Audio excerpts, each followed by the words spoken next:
இன்னைக்கு chapter 7 atoms and moleculesல detail second one பார்க்கலாம். ரொம்ப ஈஸியான சிம்பிளான 2 மார்க் டீடைலான டீடைல்ல கொடுத்திருக்காங்க. இப்போ N2 + 3H2 gives 2NH3. இது எனக்கு என்னது? அம்மோனியா. ஸோ இந்த அம்மோனியாவோட ஈக்குவேஷனை தான் கீழே வந்து அவங்க இப்படி கொடுத்துருக்காங்க. So fill in the blanks கொடுத்துருக்காங்க. இந்த fill in the blanksல நம்ம அதோட மாஸ் எல்லாமே அட்டாமிக் மாஸை வந்து நம்ம என்ன பண்ணா ஃபில் பண்ண போறோம். எத்தனை மோல்ஸ் இருக்கு அப்படிங்கிற மாதிரி. இப்போ நைட்ரஜனோட அட்டாமிக் மாஸ் 14 கொடுத்துட்டாங்க, ஹைட்ரஜனோடது 1ன்னு கொடுத்துட்டாங்க. ஈஸியா நம்ம மல்டிப்ளை பண்ணா போதும். இப்போ first fill in the blanks பார்ப்போமா. 1 mole of nitrogen.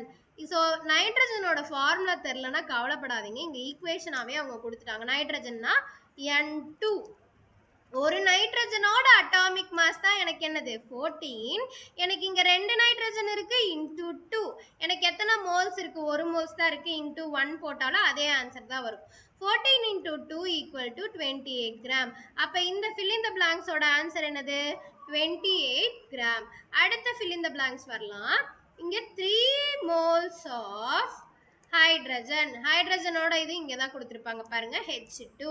எனக்கு ஒரு ஹைட்ரஜனோட அட்டாமிக் மாஸ் வந்து 1. எனக்கு இங்க 2 ஹைட்ரஜன் இருக்கு. 1 into 2 எனக்கு 2. எனக்கு இங்க எத்தனை மோல் சொல்லியிருக்காங்க? 3 மோல் சொல்லியிருக்காங்க. அப்ப 3ங்கிற போது 3 2s are 6 கிராம். 6 into 1 1. அப்ப இதோட ஆன்சர் என்னது? எனக்கு 6 கிராம்.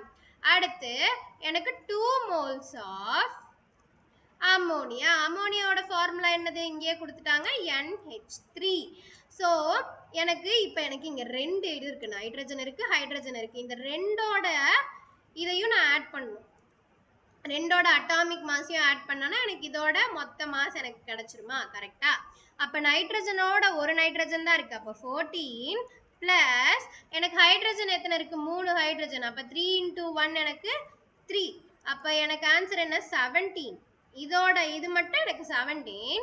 அவங்க என்ன கேட்டிருக்காங்க? 2 moles கேட்டிருக்காங்க. அப்ப into 2, 17 into 2 is 34 grams. அப்ப 34 கிராம். அவ்வளவுதான். ஒரு குயிக் ரீகால் பார்த்துடலாமா? எனக்கு இந்த ஈக்குவேஷனோட எனக்கு ஒவ்வொரு இப்போ N2னா இந்த N2ஓட மொத்த அட்டாமிக் மாஸ் என்னன்னு கேட்டிருக்காங்க. H2ஓட மொத்த அட்டாமிக் மாஸ், NH3ஓட அட்டாமிக் மாஸ், அந்த மாதிரி கேட்டிருக்காங்க. மாஸ் கேட்டிருக்காங்க. ஸோ அதோட மாஸ் அவங்க ஒரு இதுக்கு கொடுத்துட்டாங்க. நம்ம இந்த மொத்த இதுக்கு கண்டுபிடிக்கணும். அதான் வெயிட் அப்படிம்பாங்க. ஸோ இப்போ 1 mole ஆஃப் நைட்ரஜனுக்கு ஒரு நைட்ரஜனோட இது 14. அப்போ இங்கே எனக்கு 2 நைட்ரஜன் இருக்கு, 2. எத்தனை மோல்ஸ்? 1 mole தான். 1ஆல மல்டிப்ளை பண்ணா 28 கிராம்ஸ் இங்கே ஃபில் பண்ணியாச்சு. 3 moles of hydrogen 1 into 2 into 3. So ஹைட்ரஜனோட அட்டாமிக் மாஸ் எனக்கு 1. இங்கே 2 ஹைட்ரஜன் 3 மோல் இருக்கு. Into 3 into 2 6. அடுத்து அம்மோனியாவோட மொத்த இது எனக்கு கண்டுபிடிக்கணும். இந்த ரெண்டத்தையும் நான் என்ன பண்ணா போதும்? ஆட் பண்ணா போதும். ஆட் பண்ணி எனக்கு மொத்த மோலோட மல்டிப்ளை பண்ணனா எனக்கு இதோட இதுவும் எனக்கு கிடைச்சிடும். அவ்வளோதான். ரொம்ப சிம்பிளான கொஸ்டின். அடிக்கடி கேட்க மாட்டாங்க, பட் இருந்தாலும் பார்த்து வச்சுக்கோங்க. So hope you all understand. Thank you.